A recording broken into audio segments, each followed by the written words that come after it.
একটি উৎক্ষেপণ আর মাত্র আধা ঘন্টারও কম সময়ে মহাদেশ বদলে যেতে পারে।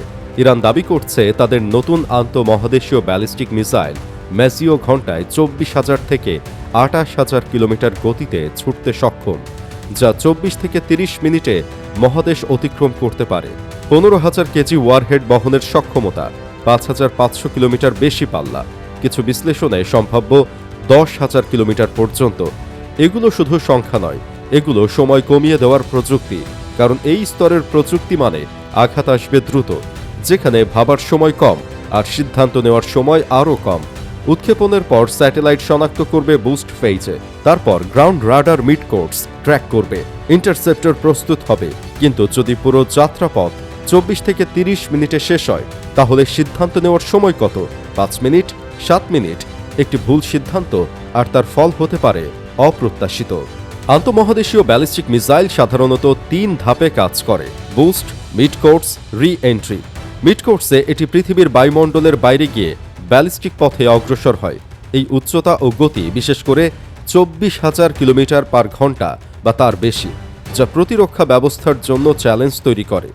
যদি ম্যাজিও সলিড ফুয়েল ব্যবহার করে, তাহলে উৎক্ষেপণ প্রস্তুতির সময় কমে যাবে। যদি এটি স্থির ঘাঁটি নয়, বরং চলমান লঞ্চার থেকে উৎক্ষেপণ করা যায়, তাহলে আগে থেকেই আঘাত করে থামানো প্রায় অসম্ভব হয়ে যাবে।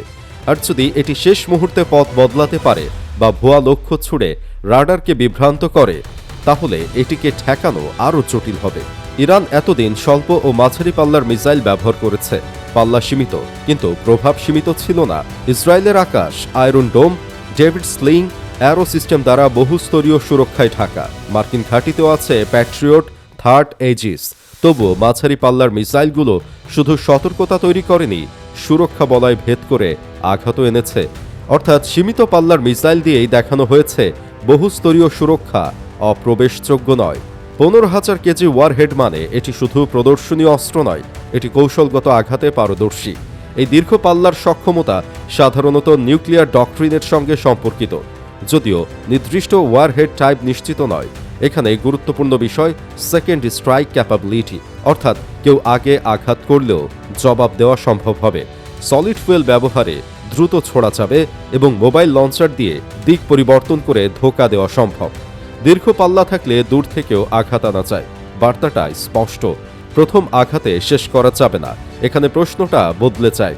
এতদিন সীমিত পাল্লার অস্ত্র দিয়েই যদি বহু পর্দা প্রতিরক্ষা চাপে পড়ে, যদি আঞ্চলিক ঘাঁটিগুলো অতিরিক্ত সতর্কতায় যেতে বাধ্য হয়, তাহলে আন্তঃমহাদেশীয় সক্ষমতা কার্যকর হলে হিসাবটা কোথায় যাবে? কারণ এই মহাদেশ প্রেরণ ক্ষেপণাস্ত্র মানে দূরত্ব আর নিরাপত্তা নয়। ম্যাজিও এটা কি এখন শুধু একটি মিসাইল, নাকি শক্তির নির্মম পুনর্লিখনের সূচনা? এই স্তরের সক্ষমতা মানে আঞ্চলিক হিসেব শেষ, প্রতিরক্ষা আর একমুখী সুবিধা নয়। এখন প্রতিটি সামরিক সিদ্ধান্ত নিতে হবে এটা চিন্তা করেছে প্রতিক্রিয়া আসতে পারে মহাদেশ পেরিয়ে মিনিটের ব্যবধানে। যদি ঘোষিত সক্ষমতা বাস্তব হয়, ভারসাম্য শুধু নড়বে না, পুনর্বিন্যাস হবে, প্রতিক্রিয়ার সময় কমবে, কৌশলগত হিসাব নতুন করে সাজাতে হবে সবাইকে।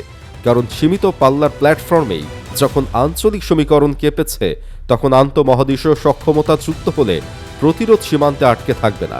একটি উৎক্ষেপণ কয়েক মিনিটের সিদ্ধান্ত, আর তার প্রভাব বহু বছরের ভারসাম্যে।